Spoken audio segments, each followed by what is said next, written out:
지난 송구 영신 예배 때 제가 시간이 너무 없어서 준비한 것의 절반만 말씀을 증거했습니다. 그래서 오늘은 계속해서 열매 맺는 인생이라는 제목으로 말씀을 증거하겠습니다. 한번 따라 하시겠습니까? 열매 맺는 인생. 사랑하는 여러분, 꼭 열매 맺는 인생을 사시기를 바랍니다. 예수님께서 한 번은 길을 가셨는데 너무나 배가 고프셔가지고 그래서 이제 무화과 나무가 있는 곳으로 가셔서 열매를 찾아보니까 아무것도 없어요. 그래서 예수님께서 무화과 나무를 저주하시고 그래서 그 저주하시니까 나무가 뿌리부터 말라버린 그러한 일이 일어났던 것입니다. 여러분, 예수님께서는 이스라엘 백성들에게 다른 것을 구한 것이 아니라 그들에게 열매 맺기를 구하셨던 것을 볼 수가 있습니다. 아무리 이스라엘 백성이라 할지라도 열매를 맺지 못한다고 한다면 심판을 받게 될 것이란 것을 주님께서 보여주신 것이었습니다. 오늘 본문에서 우리가 경계를 받고 마음에 깊이 아로새겨야 할 예수님의 말씀을 우리는 볼 수가 있습니다. 43절 말씀을 다시 보세요. 43절 말씀을 보면 그러므로 내가 너희에게 이르노니 하나님의 나라를 너희는 빼앗기고 그 나라의 열매 맺는 백성이 받으리라. 예수님께서 이렇게 말씀을 하셨어요. 아무리 이스라엘 백성이라 할지라도 열매를 맺지 못한다면 가짜라는 것입니다. 여러분, 그들은 결국 가서는 버림을 받게 될 것이고 하나님 나라에 들어갈 수가 없다는 것을 주님께서 이렇게 말씀하셨지 않습니까? 오직 열매 맺는 백성들이 하나님의 자녀임을 증명하는 것이요, 그들이 결국은 하나님 나라에 들어가게 될 것이다. 주님께서 이런 말씀을 하셨는데 특별히 이런 말씀들은 우리의 마음속에 깊이 아로새겨야 할 그런 말씀인 것입니다. 어떤 주인이 일꾼들에게 포도원을 맡겼습니다. 그리고 열매를 얻기를 원했는데 열매를 도무지 얻을 수가 없었어요. 그래서 종들을 보냈더니만 어떤 종들은 때리고 어떤 종들은 죽여버리는 그런 일을 하였던 것입니다. 그래서 할 수 없어서 자기의 하나밖에 없는 그 아들을 이제 보냈어요. 보냈더니 열매는 고사하고 그 아들을 십자가에 못 박아 죽여버린 것입니다. 여러분, 그래서 38절 39절 말씀을 보세요. 마태복음 21장 38절 39절에 보니까 기록하기를 농부들이 그 아들을 보고 서로 말하되 이는 상속자니 자 죽이고 그의 유업을 차지하자 하고 이에 잡아 포도원 밖에 내쫓아 죽였느니라. 여러분, 예수님께서는 이 세상에 오실 때에 하나님의 아들로 오신 것이고 여러분, 예수님께서는 하나님만이 하실 수 있는 능력을 행하시고 그리고 성경을 다 이루시고 성취하신 것입니다. 그래서 예수님께서 하나님의 아들이신 것임을 증명하여 주신 것입니다. 우리 유리와 제니, 우리 같이 앉아 있으면 안 되겠는데 우리 목사님이 지금 얘기하잖아요. 여기서는 조용히 해야 돼요. 왜냐하면 하나님의 말씀을 지금 듣는 시간이기 때문에 조용히 해야 옆에 있는 사람들이 함께 들을 수 있기 때문에 그래요. 네. 그래서 예수님은 떡 5개와 물고기 2마리를 가지고 5,000명이 넘는 그러한 사람들을 먹이셨어요. 예수님께서 물 위를 떠벅떠벅 걸어가셨어요. 그리고 문둥병자를 그 자리에서 그냥 고쳐주신 겁니다. 죽은 사람을 다시금 살려내셨던 거예요. 그래서 그 예수님께서는 유대인들 앞에서 그런 그 일들을 다 행하여 주신 것입니다. 그래서 예수님은 자기가 하나님의 아들이라는 사실을 사람들에게 증거해 주신 거예요. 그런데도 불구하고 유대인들은 예수님을 십자가에 못 박아 버렸던 것입니다. 빌라도는 예수님께서 죄가 없다는 사실을 알았어요. 진작에 알았죠. 그래서 3번씩이나 예수님을 놓아주려고 그렇게 노력했는데 유대인들은 벌떼처럼 달려들어서 예수를 십자가에 못 박으라고 그렇게 외쳤던 것입니다. 그래서 예수님을 그들은 결국 십자가에 달아서 죽여버린 것입니다. 유대인들이 열매를 맺지 못한 첫 번째 이유는 그들의 인생을 영원한 반석 되시는 예수님께 세우지 않았기 때문이었습니다. 예수님만이 영원한 반석이시요 머릿돌이 되신 것을 그들은 알지 못하고 예수님을 버려버린 것입니다. 그래서 그들은 열매를 맺지 못했다는 것입니다. 아무리 율법을 다 지켜도, 아무리 노력하고 별짓을 다 해도 열매를 맺지 못하였던 것입니다. 아니, 열매를 맺지 못하는 정도가 아니라 그야말로 더 타락하고 더 부패한 사람들이 되었던 것을 보게 되는 것입니다. 열매를 맺을 수 있는 능력이 우리 사람들에게는 없다는 것이에요.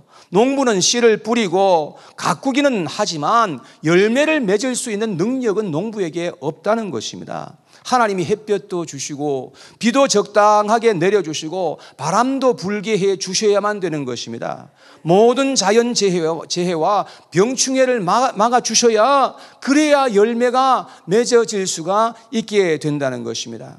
열매는 오직 하나님이 우리에게 맺게 해 주시는 것을 믿으시기를 바랍니다. 돈이 아무리 많아도 그 위에 우리의 인생을 세울 수가 없어요. 권력이 아무리 많아도 그 위에 우리의 인생이 세워지지가 않아요. 박근혜 대통령 한번 보십시오. 하루아침에 몰락할 수 있다는 것을 알 수 있습니다. 김정은이가 그렇게 권력이 많은 것 같아도 하루아침에 몰락한다는 것을 우리가 알아야 되는 것입니다. 또한 아무리 선한 일을 많이 했어도 그래도 그런 것 가지고 우리의 인생을 세울 수 없고, 그런 것이 우리에게 있어서 구원의 반석이 될 수가 없다는 것입니다. 오직 영원한 구원의 반석은 예수님밖에 없다는 것을 믿으시기를 바랍니다. 예수 그리스도 위에 우리의 인생이 세워지지 않는다면, 그러면 종국에 가서는 결국은 다 무너지게 될 것이고 다 심판받게 되어 있다는 것입니다. 그래서 우리는 마음과 뜻과 힘을 다해서 이 반석을 믿고 의지하고 따라가야만 우리의 인생이 열매 맺는 인생이 됩니다라는 것을 지난번에 말씀을 드렸습니다. 여러분, 그렇게 할 때에 하나님이 음부의 권세도 우리를 이길 수 없도록 만들어 주실 것이고, 하나님은 반드시 우리에게 열매를 맺도록 도우실 것이며 능력으로 함께해 주실 것을 저는 믿습니다. 여러분, 꼭 믿으시기를 바랍니다. 그런데 우리가 알아야 하는 것은 우리의 인생이 반석 위에 세워지기 전에 먼저 반석 위에 떨어져서 깨뜨려져야 한다는 것입니다. 내가 먼저 깨어지지 않으면 반석 위에 절대로 세워지지 못합니다. 그래서 44절에 예수님께서 이렇게 말씀합니다. 44절 다 같이 한 목소리로 읽습니다. 시작. 이 돌 위에 떨어지는 자는 깨어지겠고 이 돌이 사람 위에 떨어지면 저를 가루로 만들어 흩으리라 하시니. 자, 여기 둘 중에 하나죠. 여러분, 내가 반석 위에 떨어져서 깨어지든지 아니면 반석이 나의 위에 떨어져서 가루로 만들어 흩어버리고 심판하든지, 둘 중에 하나인 것입니다. 여러분, 우리가 어떻게 이 세상을 살아야 하겠습니까? 우리는 어차피 깨질 수밖에 없는 인생을 지금 살고 있습니다. 이렇게 살든 저렇게 살든 다 우리는 고통 속에 있고 문제가 있고 결국 가서 우리는 죽을 수밖에 없는 인생인 것입니다. 여러분, 우리 곧 죽습니다. 이게 우리의 인생이에요. 전도서 12장 6절 말씀에 한번 앞에 읽어봐요. 시작. 은줄이 풀리고 금그릇이 깨지고 항아리가 샘 곁에서 깨지고 바퀴가 우물 위에서 깨지고 그랬습니다. 여기에 은줄이 풀린다는 것은 우리의 힘줄과 근육이 다 풀어진다는 그런 말씀이에요. 여러분, 언젠가는 우리의 육체가 털썩 주저앉아서 다시금 일어날 수 없는 그런 때가 올 것입니다. 여러분, 우리가 죽게 되면요, 그러면 모든 우리 육체의 근육과 힘줄이 다 풀어지는 거예요. 그리고 우리의 몸에서 물이 줄줄 새어 나오기 시작하는 겁니다. 그래서 샘 곁에서 깨어지고 우물 위에서 깨어진다, 그렇게 표현한 것입니다. 그런데 그것으로 끝나지 않는다는 것입니다. 7절에 계속해서 말씀하기를, 7절에 보면 시작. 흙은 여전히 땅으로 돌아가고 영은 그것을 주신 하나님께로 돌아가기 전에 기억하라. 자, 흙은 여전히 땅으로 돌아간다. 우리가 흙에서 왔으니 다 흙으로 돌아간다, 그런 말입니다. 그러나 우리의 영은 흙으로 돌아가는 것이 아니라 다시금 그것을 주신 하나님께로 돌아가게 된다, 그렇게 말씀을 합니다. 여러분, 우리의 영혼은 반드시 하나님 앞에 서서 하나님 앞에 심판을 받아야 한다는 것을 말씀하고 있습니다. 그래서 육체도 깨어져서 심판을 받지만 우리의 영혼도 하나님의 심판대 앞에 서서 심판을 받게 될 것을 말씀했습니다. 그러니까 우리는 예수님의 반석 위에 떨어져서 나의 자아가 깨어져야 한다는 것입니다. 그리하면 우리가 심판받지 않을 수 있게 되고 하나님의 은혜가 우리에게 임하며 열매 맺는 인생으로 거듭나게 된다는 그런 말씀인 것입니다. 아멘. 그런데 예수 그리스도의 반석 위에 떨어져서 내 자아가 깨어지는 것도 굉장히 고통스럽습니다. 그런데 자아가 깨어져도 물이 새어나오는 것을 볼 수 있습니다. 이 물은 눈에서 떨어지는 눈물이고 코에서 떨어지는 콧물이 자꾸 새나와요. 상수도가 터지고 하수도가 터지는 역사가 일어나는 것입니다. 여러분, 자신의 죄를 하나님 앞에서 회개할 때 이상하게 눈에서 눈물이 떨어져요. 예수님 앞에서 내가 깨지면 성령이 임하고 은혜가 임한다는 것을 우리가 경험하게 되는 것입니다. 그래서 우리가 성장이 있게 되고 결국은 열매 맺는 그런 인생이 될 수 있다는 것입니다. 여러분, 노래에 그런 노래 있죠. 깨져야 하리, 깨져야 하리, 더 많이 깨져야 하리. 거기까지밖에 모르겠어요. 예, 우리가 하여튼 깨져야 하는 그런 우리가 인생을 반드시 깨져야 한다는 것을 우리가 알아야 하는 것입니다. 우리의 자아가 양파처럼 얼마나 겹겹이 쌓여 있는지 모릅니다. 야곱 같은 사람은요, 그 자아가 얼마나 강했는지 도무지 어떤 일로 말미암아서 깨지지가 않는 것이었습니다. 그런데 에서가 군사를 400명이나 이끌고서 자기에게로 온다는 그 소식을 듣고서 겁이 나고 두려워서 어찌할 줄은 모르는 거예요. 그래서 가족들을 다 야복강을 다 건너게 하고 나서 자기는 혼자서 야복강 나루터 그 강변에서 밤새도록 하나님과 기도하는 것입니다. 기도하다가 거기에서 하나님을 만나는 경험을 하는 거예요. 그래서 그의 자아가 깨어지고 새로운 사람으로 태어나는 그러한 은혜가 있었던 것을 성경에 말씀하고 있어요. 하나님은 우리의 자아를 깨뜨리시고 벗겨내시기 위해서 때로는 고난을 주시고 때로는 아픔을 주시는 그런 하나님이신 것임을 우리가 알아야 하는 것입니다. 어떤 사람에게는 관계가 파탄이 나게 하는 거예요. 관계가 파탄이 나서 막 그냥 고통스럽고 막 그냥 그렇게 아픈 그런 경험을 하게 하는 거예요. 어떤 사람에게는 사업이 실패하게 하는 것입니다. 어떤 경우에는 큰 위기를 만나게도 하시는 것입니다. 그래서 꽤 많은 사람들이 감옥 속에서 깨뜨려지는, 감옥 속에서 하나님을 만나는 그런 사람들이 종종 있다는 것을 보게 되는 것입니다. 여러분, 윤형주 장로님, 여러분 아주 유명한 분이잖아요. 윤형주 사진에 나오죠. 윤형주 장로님도 서대문 구치소에 갇혀가지고 거기서 깨진 거예요. 그래서 하나님을 위해서 일생을 이렇게 살게 된 것이죠. LA에 가면 코너스톤 교회가 있는데요. 거기에 가면은 이종용 목사님이 담임하시는 곳이에요. 우리 이분도 구치소에 들어가서 정말 잘 나가던 사람이었는데 구치소에 어느 날 그냥 갇혔어요. 거기에서 예수님을 만나게 되고 아주 극적으로 거기서 하나님을 만나요. 그래서 이분이 목회자의 길을 걸어가게 된 것입니다. 여러분, 저도 개인적으로 자아가 너무 강했던 사람이었어요. 철저히 자기중심적으로 살았고 자신만을 위해서 살았던 저였습니다. 그런데 카나다에서 이민 생활을 하는데 깊은 우울증을 겪고 외로움 속에서 살다가 저는 하나님을 만나게 되었어요. 우울증의 특징이 뭐냐면 인생이 너무 허무하게 느껴지는 겁니다. 그래서 죽고 싶다는 생각에 빠져들어가요. 하루에도 몇 번씩 죽고 싶다, 죽고 싶다 그런 생각을 하였던 것입니다.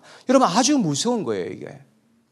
아무런 소망이 보이지 않기 때문에 사람이 무기력하게 되고 극단적인 행동을 하게 되더라고요. 그러고 있을 때에 직장 동료의 끈질긴 독촉 때문에 교회를 이제 가기 시작한 겁니다. 그리고 제가 성경을 자세하게 읽으면서 두 가지를 깨달았어요. 첫 번째는 예수님이 얼마나 위대하시며 얼마나 사랑이 많으시다는 것을 제가 깨닫게 되었고, 두 번째는 내가 얼마나 하나님 앞에서 큰 죄인이라는 사실을 제가 깨닫게 된 것입니다. 저는 사람들이 괜찮은 사람이라고, 미스터 리 괜찮은 사람이야 늘 그렇게 말해주는 사람들이 제 주변에 있었기 때문에 나는 아주 괜찮은 사람이라고 착각하면서 살았던 겁니다. 그런데 제가 알고 보니까 저는 천하의 나쁜 놈이었어요. 하나님 앞에서 얼마나 큰 죄인이라는 사실을 제가 알게 되었어요. 그래서 깊이 회개하고 저는 목회자가 되는 그런 길을 걷게 된 것입니다. 베드로의 설교를 듣고 사람들은 죄인이라는 사실을 깨닫게 되었어요. 가슴을 치면서 어찌할꼬 그들은 너무나 괴로워하였던 것입니다. 그때 베드로가 회개하라고, 회개하면 성령을 받을 것이라고 그렇게 말했습니다. 나의 죄를 하나님 앞에서 진정 회개하는 것이 예수님의 그 반석 위에 떨어져서 깨어지는 것인 것입니다. 우리가 살아가면서 자꾸 깨어져야 돼요. 깨어질 때마다 자아의 껍질이 한 겹질 이렇게 벗겨지는 거예요. 그래서 나중에는 내 자신은 죽고 내 안에 계시는 예수님이 사는 은혜가 그런 은혜가 임하게 되는 거예요. 그럴 때 침례 요한과 같이 고백을 하죠. 침례 요한 고백하기를 예수님은 흥하여야 되겠고 나는 쇠하여야 하리라 그렇게 고백했어요. 여러분 내 안에서 내가 흥하고 왕노릇하는 것이 아니라 예수님이 나를 통치해 주시기를 얼마나 원하는지 모르는 거예요. 우리는 더 이상 예수님 나는 내가 알아서 할 테니까 나를 제발 건드리지 말아주세요 라고 말하지 않을 겁니다. 사도 바울은 갈라디아서 6장 14절에 이렇게 말했어요. 한번 앞에 보고 같이 읽어봐요. 시작. 내게는 우리 주 예수 그리스도의 십자가 외에 결코 자랑할 것이 없나니 라고 했습니다. 여러분 자랑할 게 뭐냐 하는 거예요. 아무것도 없다는 거예요. 로마서 14장 8절의 말씀에 사도 바울의 고백이죠. 시작. 우리가 살아도 주를 위하여 살고 죽어도 주를 위하여 죽나니 그러므로 사나 죽으나 우리가 주의 것이로다. 우리가 살아도 주를 위해서 살고 죽어도 주를 위해서 죽는 그런 인생이 될 수가 있다는 겁니다. 자기의 자아가 깨어지게 되면 이런 고백이 우리 입에서 막 그냥 터져 나오게 되는 거죠. 이런 고백이 하나님께 영광이 되고 하나님께 향기가 되어서 하나님을 기쁘시게 하는 것입니다. 마치 마리아의 옥합이 깨뜨려졌을 때 온 방에 그야말로 향기가 가득하게 피어난 것입니다. 여러분 기드온 용사 300명의 그 손에서 항아리가 쨍그랑하고 깨어졌을 때에 그 횃불이 비춰지게 되었고 그들은 전쟁에서 승리할 수가 있었던 것입니다. 여러분 내가 깨지지 않으면 영적인 승리는 없습니다. 영적인 승리도 없고 열매도 맺을 수가 없는 것입니다. 우리가 알아야 하는 것은 우리는 철저히 자기중심적인 죄인이요 흉측한 괴물이라는 사실을 알아야 되는 것입니다. 우리가 잘난 줄 알고 우리가 괜찮은 사람인지 알지만 정말로 하나님 앞에서 나를 비춰보면 우리는 괴물 중에 괴물인 것입니다. 그래서 내가 예수님의 반석 위에 떨어져서 그래야만 새 사람이 될 수가 있는 것입니다. 만일 내가 깨어지지 않으면 우리는 계속해서 내 중심적으로 살게 될 것이며 교회 생활을 해도 내 생각대로만 하게 될 것입니다. 예배를 드리는 것도 내가 오고 싶으면 오고 빠지고 싶으면 빠져버리고 모든 것이 내 위주로 행하게 되는 것입니다. 여러분 왜 수요 예배에 빠지시는 겁니까? 왜 금요 성경 공부에 자꾸 빠지시는 겁니까? 정말 하나님께서 빠지라고 한 적이 있어서 빠지시는 겁니까? 아니면 내 육신의 알량하고 자만적인 생각 때문에 그런 것입니까? 이 정도만 해도 되겠지라고 하는 그 교만한 마음을 하나님께서 깨뜨려 주시기를 저는 기도합니다. 헌금도 내 방식대로 하는 거예요. 기분 내키면 했다가 기분 내키면 하지 않아 버리고, 여러분 그렇게 해서 어떻게 열매가 맺어질 수가 있겠습니까? 로마서 8장에 보면 육신의 생각은 사망이요 하나님과 원수가 된다고 분명하게 말씀을 하고 있습니다. 육신을 따라가면 우선은 좋을 것 같죠? 예, 우선은 지금 좋을 것 같습니다. 그러나 나중에는 반드시 망하게 되고 반드시 후회하게 되고 심판을 받게 된다는 것을 알아야 되는 것입니다. 사랑하는 여러분, 우리는 회개해야만 합니다. 하나님께로 돌이켜야만 합니다. 죄의 자리에서 떠나야만 합니다. 그리고 하나님께로 돌아와서 회개해야만 하는 것입니다. 그러면 하나님의 크신 은혜가 반드시 임하게 될 것입니다. 결론의 말씀을 내리겠습니다. 하나님은 우리 인생에 많은 열매를 맺기 위해서 얼마나 애쓰시는지 알 수가 없습니다. 우리의 소중한 인생에 아무런 열매도 없이 살아간다는 것은 큰 비극입니다. 정말로 큰 비극이 아닐 수가 없는 것입니다. 그런데 하나님은 우리에게 열매를 맺게 하신 다음에 그 열매를 하나님께서 다 가져가시는 것이 아니라 우리에게 다 열매를 돌려주시는 분이신 것입니다. 달란트의 비유를 봐도 알 수 있습니다. 5달란트를 받고 2달란트를 받았던 그 종들은 열심히 받은 것을 가지고 일해서 그 또 많은 달란트를 남겼습니다. 그랬는데 나중에 결산할 때 보니까 그 주인이 그들이 받았던 달란트와 남겼던 그 모든 달란트를 다 고스란히 종들에게 돌려줬던 것을 볼 수 있습니다. 심지어는 1달란트를 받았던 그 종에게 그 1달란트를 뺏어가지고 이미 10달란트 있는데 그 종에게 다시금 그 돌려주는 그런 것을 볼 수가 있습니다. 여러분, 하나님은 하나님 자신을 위해서 열매를 맺으라고 하시는 것이 아니라 전적으로 우리를 축복하시기 위해서 우리에게 열매를 맺으시라고 그렇게 말씀하시는 것을 알아야만 하는 것입니다. 예수님께서 요한복음 15장 8절 말씀에 이렇게 말씀하셨어요. 시작. 너희가 열매를 많이 맺으면 내 아버지께서 영광을 받으실 것이요 너희는 내 제자가 되리라 하셨습니다. 여러분, 우리가 열매를 많이 맺으실 것을 하나님께서 바라시는 거예요. 그러면 하나님이 영광을 받으신다는 거예요. 여러분, 우리가 주님의 참 제자가 될 수가 있다는 것입니다. 그 다음 16절에 가서 예수님께서 계속 말씀하십니다. 시작. 너희가 나를 택한 것이 아니요 내가 너희를 택하여 세웠나니 이는 너희로 가서 열매를 맺게 하고 또 너희 열매가 항상 있게 하여 내 이름으로 아버지께 무엇을 구하든지 다 받게 하려 하심이니라. 여러분, 예수님께서 우리에게 열매가 항상 있게 되기를 얼마나 원하십니까? 여러분, 그래서 우리가 하나님과 함께 우리가 교통할 수 있는 그런 은혜가 임하게 되는 것입니다. 예수님은 마침내 우리에게 복을 주시려고 열매를 많이 맺게 하시려는 그런 것을 우리가 볼 수가 있습니다. 이 지역에는 피칸 나무가 상당히 많습니다. 저는 처음에 와서 피칸 그러니까 사람들이 못 알아듣더라고요. 예, 여기 발음은 피칸 이것도 아닌 것 같아요. What is the original pronunciation? 피칸? 예, 피칸? 하여튼 이게 좀 발음이 조금 애매해요. 제가 이 피칸을 제가 다니다가 주웠는데 이 열매가 얼마나 이게 딱딱한지 몰라요. 이게 손으로는 도저히 이게 깰 수도 없는 그렇게 딱딱한 건데, 여러분, 이게 땅에 떨어져서 흙에 묻히잖아요. 굉장히 고통스러운 겁니다. 흙에 묻힌다는 거 얼마나 고통스러운 건지 몰라요. 근데 그 흙에 묻혀서 일정한 시간이 지나면요, 이게 저절로 깨어져요. 깨어지면 거기서 새싹이 올라오는데 그 새싹이 나무가 되면요, 이 열매의 1000배, 10,000배, 10만 배의 열매가 거기서 맺어지는 거예요. 이 하나의 능력이 얼마나 놀라운지 몰라요. 여러분, 우리도 마찬가지인 것입니다. 내가 깨어지지 않고 그냥 가만히 있으면 아무런 열매가 맺어질 수가 없어요. 근데 예수님의 반석 위에 내가 깨어지면 그러면 거기에서 많은 열매가 맺도록 주님께서 역사해 주시는 것입니다.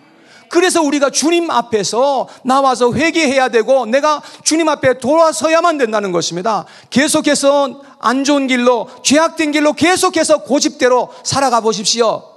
마지막에는 절벽이 기다린다는 것을 알아야 되는 것입니다. 그 마지막은 멸망이에요.